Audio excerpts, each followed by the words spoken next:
The day it all started was deceptively quiet, one of those warm afternoons where the sun filtered lazily through the oaks lining the neighborhood street, and my service dog, Rex, trotted happily at my side with his vest snug across his chest, his steady presence a comfort that had guided me through some of the hardest years of my life.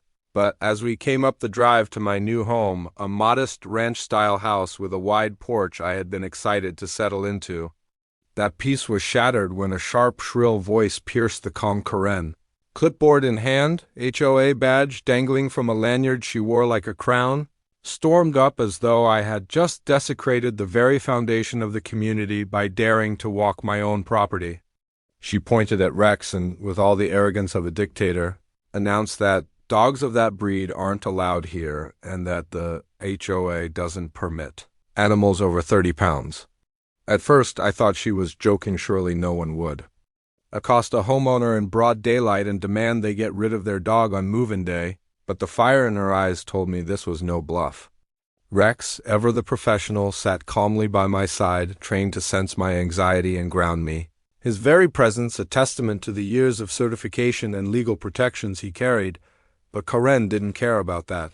She pulled a crumpled piece of paper from her folder and waved it in my face, some outdated HOA bylaw written decades ago about pet restrictions, completely ignoring the clear federal protections enshrined under the Americans with Disabilities Act.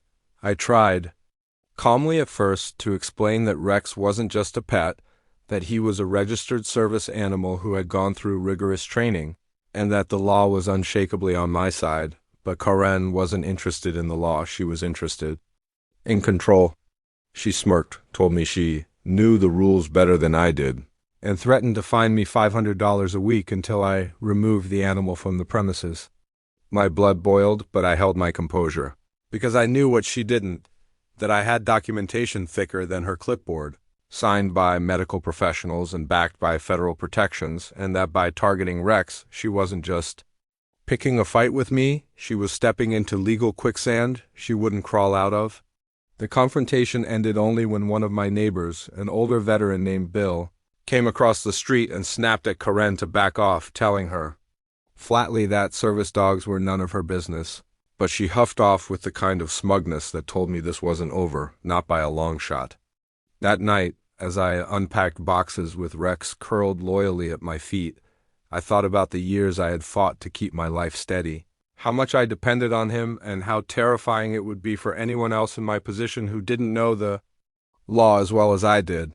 Karen wanted a battle, and she was going to get one, but this was a fight she had already lost, and I was going to make sure the entire HOA learned what happens when you try to rip a service dog from the person whose life depends on him. The very next morning, I woke up to the sound of footsteps crunching across my gravel driveway and the unmistakable scratch of tape being ripped off a roll. When I opened my front door, there it was, an ugly neon orange notice plastered across my mailbox with bold black letters reading, "Immediate violation, remove animal within 7 days or face daily fines." My stomach dropped, not because the threat meant anything legally, but because it showed me just how far Karen was willing to go to bully me into submission, and as Rex trotted out beside me, tail wagging, utterly unaware of the drama swirling around him, I could feel my frustration knotting tighter in my chest.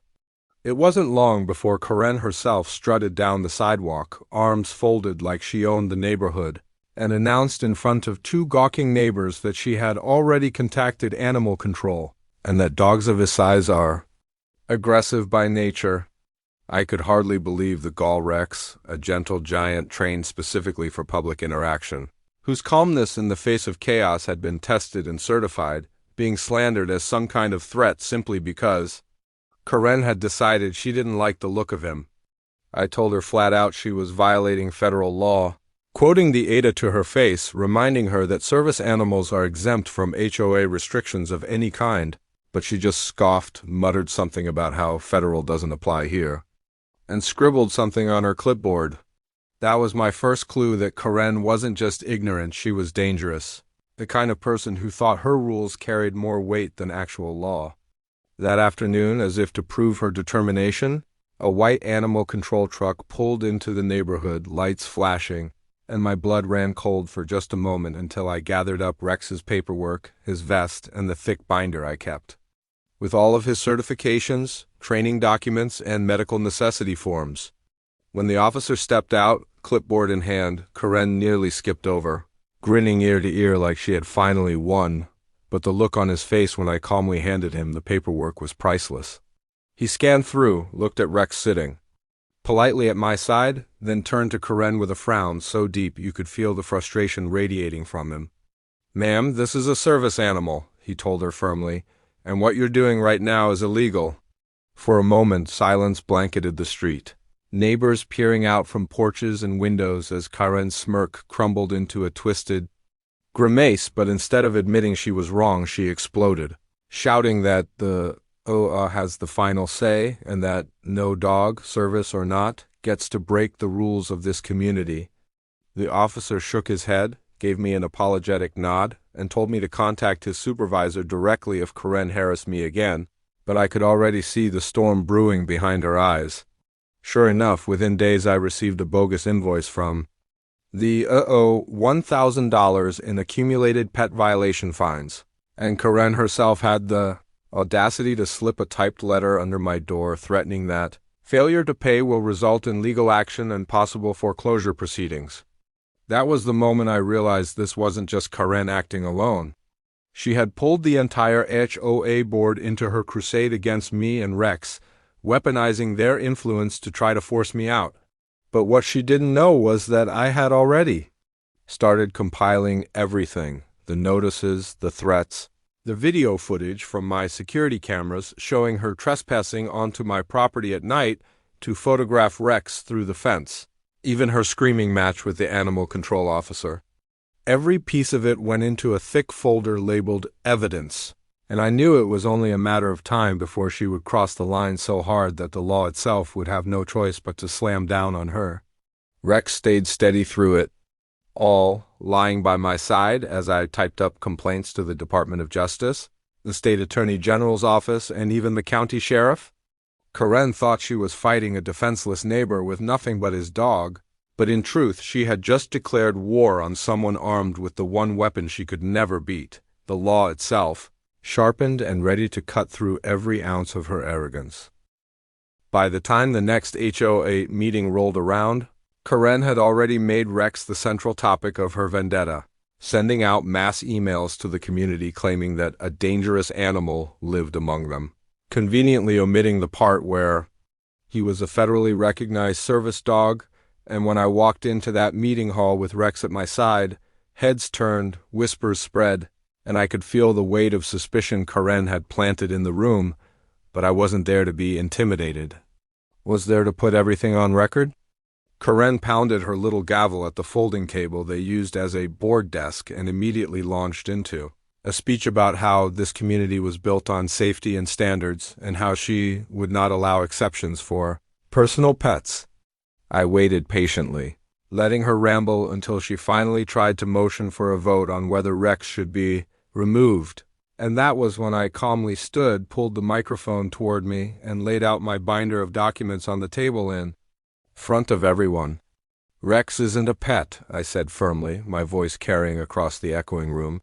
"He is a service animal protected under federal law, and what you're doing right now is harassment and discrimination."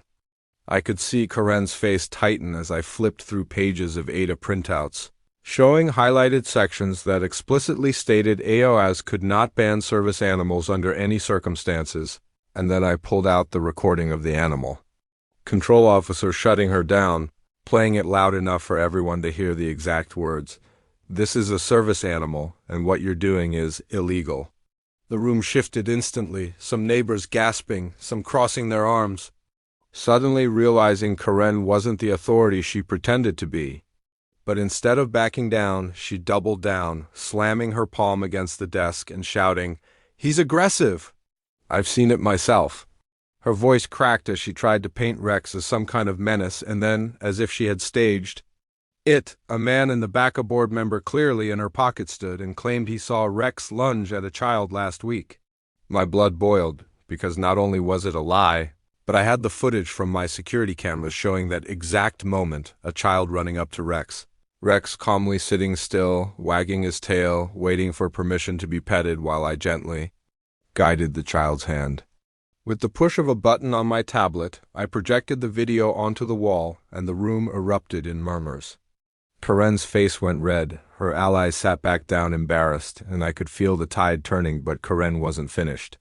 She called for a special vote to impose emergency fines, and when even her own board hesitated, she stormed out of the meeting, yelling over her shoulder that she would handle this herself. That's when things got worse. 2 nights later, I woke up at 2 a.m. to the sound of Rex growling low by the window, a sound he rarely made, and when I checked the footage from my security cameras, my jaw clenched. There was Karen sneaking along the side of my house with her phone flashlight, snapping pictures of Rex through the glass and pretending to provoke him with sudden movements. She was trying to manufacture evidence of aggression, and it would have worked if not for the audio picking up her whispering, "Come on, bark at me. Just one bark." The next morning, I filed an official harassment report with the sheriff's department, handing over the footage, and the deputy who watched it shook his head in disbelief, muttering that he had already heard about Karen's antics from other neighbors she had targeted. But instead of retreating, Karen escalated. The HOA sent me another fraudulent invoice, this time for $5,000, claiming I owed special assessments for violation proceedings, and when I ignored it, I received a letter threatening foreclosure on my property, an illegal move that made me realize Karen was dragging the entire board into potential criminal territory. So I struck back harder.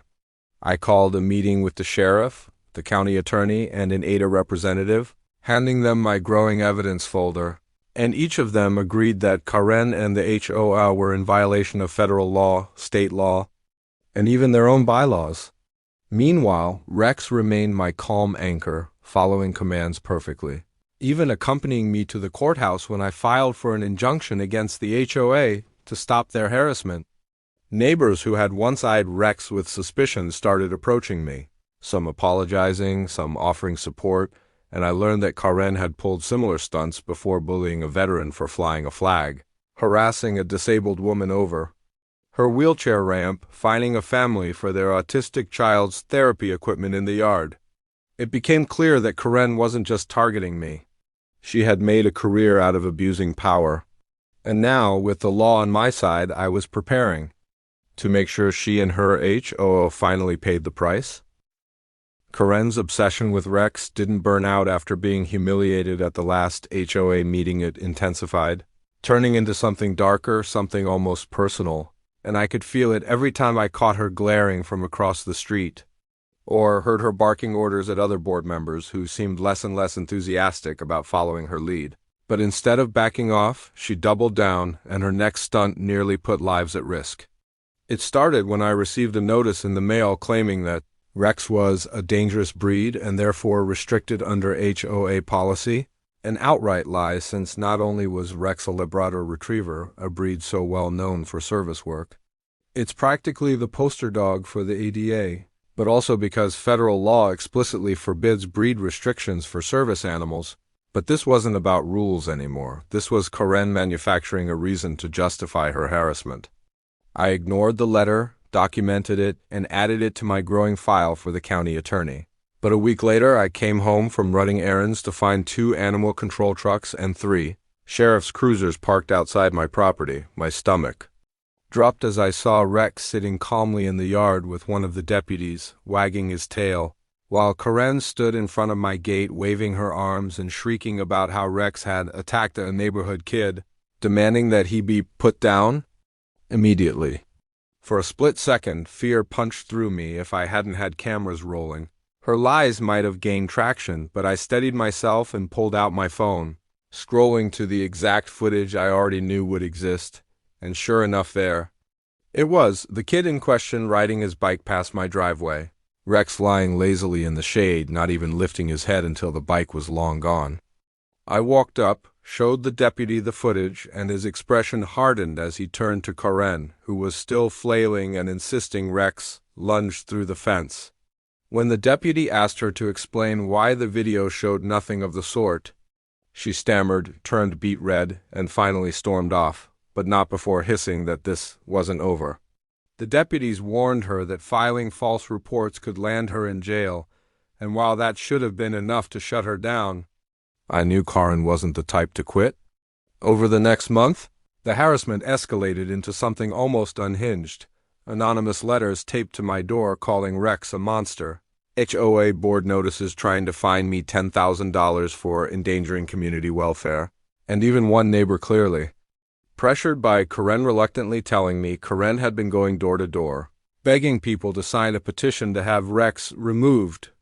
But the breaking point came one Saturday afternoon at the community park.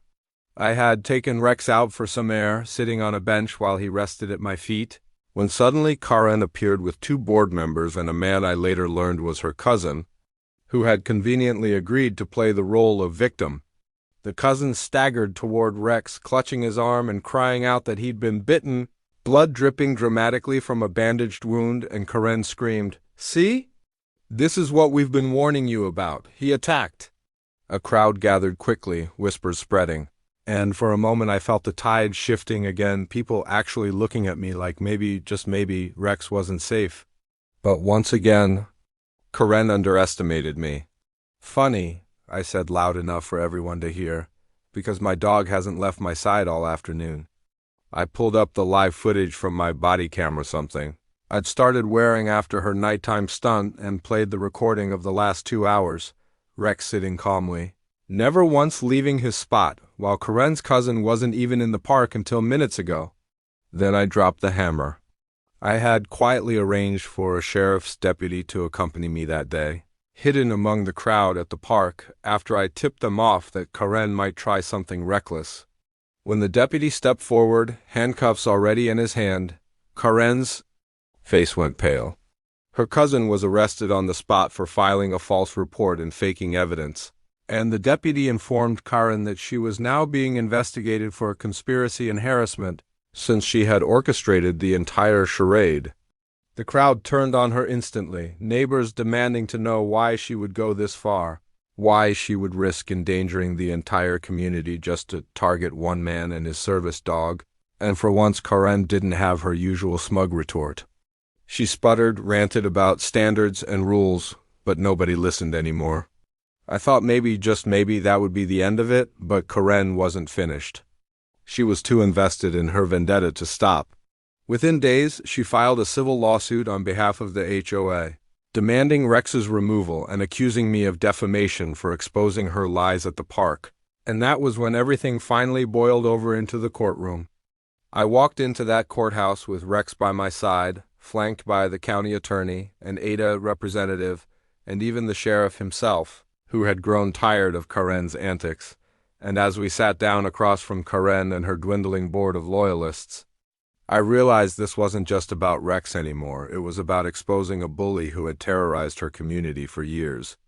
And as the judge called the case to order, I knew Karen's downfall was about to begin. The day of the trial dawned with a heavy stillness in the air, the kind of silence that precedes a storm, and as I clipped Rex's service vest around his chest and ran a steadying hand down his back, I could feel my nerves threatening to bubble.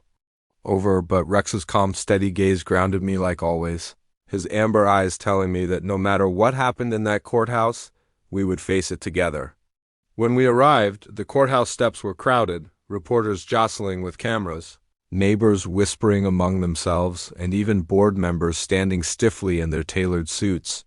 But all eyes fell on Rex and me as we walked past, his vest gleaming with the words "Service Animal Protected by Federal Law" stitched across it in bold, undeniable letters, and I caught the faintest hiss from Karen as deputies escorted her toward the entrance, her face blotchy with anger, her mouth moving in a constant stream of muttered protests, but for once nobody seemed to be listening to her. Inside, the courtroom was packed, every bench filled with residents, journalists, and curious onlookers who had followed the drama from the beginning, and as the bailiff called for order and the judge strode in, a hush fell so sudden that the creak of the wood beneath my boots seemed to echo. The case was called, the charges read aloud: harassment, falsification of reports, destruction of property, conspiracy to violate civil rights under Ada law. And when the prosecutor presented the first video, the one of Karen shrieking at me. While deputies pulled her off my porch, gasps rippled through the room, not just at her fury but at the raw malice written across her face. What followed was a systematic dismantling of Karen's entire campaign, the fake 911 call recordings, the laughable bite victim testimony that crumbled under cross-examination when the supposed scar turned out to be from a bicycle accident.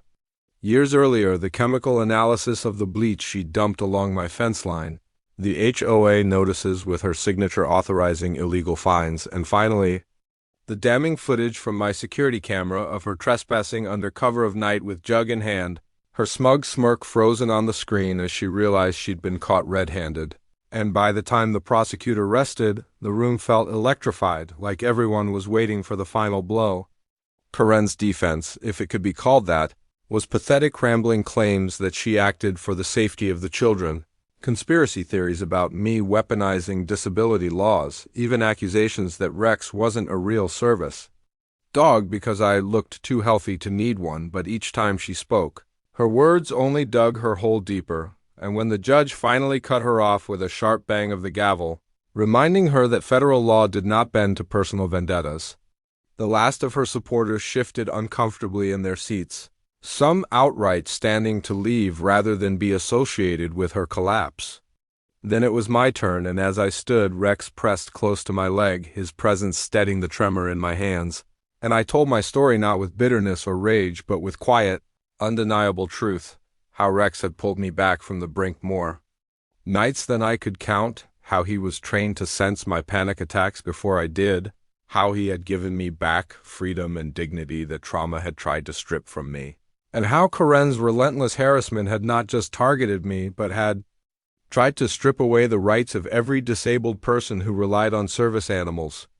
When I finished, there was a silence so heavy it seemed to press down on the room, broken only by the sound of Rex shifting to rest his head against my knee, and I knew, without a shadow of doubt, that I had said everything that needed to be said. The judge leaned forward, her eyes sharp as glass as she delivered her ruling. And though she kept her voice measured, every word landed like a hammer. Karen was guilty on all counts, fines in the 6 figures, restitution for damages, removal from the HOA board effective immediately, barred from holding any future position of authority in the association, and, most devastating of all, an injunction declaring that any further attempt to harass me or interfere with Rex's federally protected service rights would result in jail time without appeal. But the blow didn't stop there, because the judge also addressed the HOA board directly, condemning their complicity, freezing their accounts pending audit, and ordering that all illegally collected fines under Karen's leadership be returned to residents, a decision that sent murmurs rippling through the courtroom as board members blanched, realizing their empire was crumbling in real time. Karen tried to speak, tried to scream, but deputies had her by the arms before she could finish, and as she was dragged from the courtroom, her shrill protests echoing down the hallway, I felt the months of fear and frustration drain from me in a single shuddering exhale. Rex pressed closer, sensing my release, and I leaned down, pressing my forehead against his as the judge's gavel struck one final time. When we walked out of that courthouse, the world felt different. Neighbors who had once looked at Rex with suspicion now reached out hesitantly, some offering apologies, others just smiling with relief. And for the first time in months, kids asked if they could pet him, their parents watching with gratitude as Rex calmly accepted their affection, his tail wagging, his spirit unbroken despite everything Karen had thrown our way. The local paper ran the headline the next day: Service dog triumphs over HOA. Harassment landmark case redefines disability rights in communities. And I couldn't help but laugh at the sight of Rex's picture splashed across the front page, his vest gleaming like a badge of honor. Calls came in from advocacy groups, law firms, even state representatives praising the case, offering to use it as precedent to prevent HOAs from ever targeting service animals again. And though the attention was overwhelming, I knew it wasn't really about me. It was about Rex, about every person who relied on a service animal, about sending a message that their rights weren't optional or subject to the whims of a bitter neighbor drunk on power. As the weeks rolled by, the HOA collapsed under the weight of lawsuits and audits. Board members resigning in droves, houses selling off as residents fled the mess Karen had created, and eventually the association dissolved entirely. Replaced by a simple neighborhood cooperative that actually listened to residents instead of dictating rules, and though I stayed, others moved on, the memory of Karen's reign too bitter for them to remain. As for Karen herself, word spread that she had been forced to sell her home to cover restitution, moving far away under a cloud of disgrace, her name forever tied to the case that stripped her of power. Life slowly returned to normal, though in truth it was a better normal than before. Neighbors no longer crossed the street to avoid me. Instead, they waved, stopped to chat, and even asked if Rex and I would join community events, and while I didn't say yes to everything, I found myself saying yes more often than I thought I would, because for once, Rex wasn't just my protector, he was a bridge, a reminder of what kindness and understanding could build even after bitterness and cruelty had tried to tear it down. And as I sat one evening on the porch, the sun dipping low over the horizon, Rex's head resting against my leg, I couldn't help but marvel at how everything had changed. How Karen's obsession with destroying us had instead destroyed her, and how, in the end, my service dog had not just saved me from panic attacks and flashbacks, but had saved an entire community from tyranny, his quiet, steady loyalty proving stronger than all the noise, lies, and malice that Karen had thrown our way, because in the battle between cruelty and loyalty there was never any question who would win.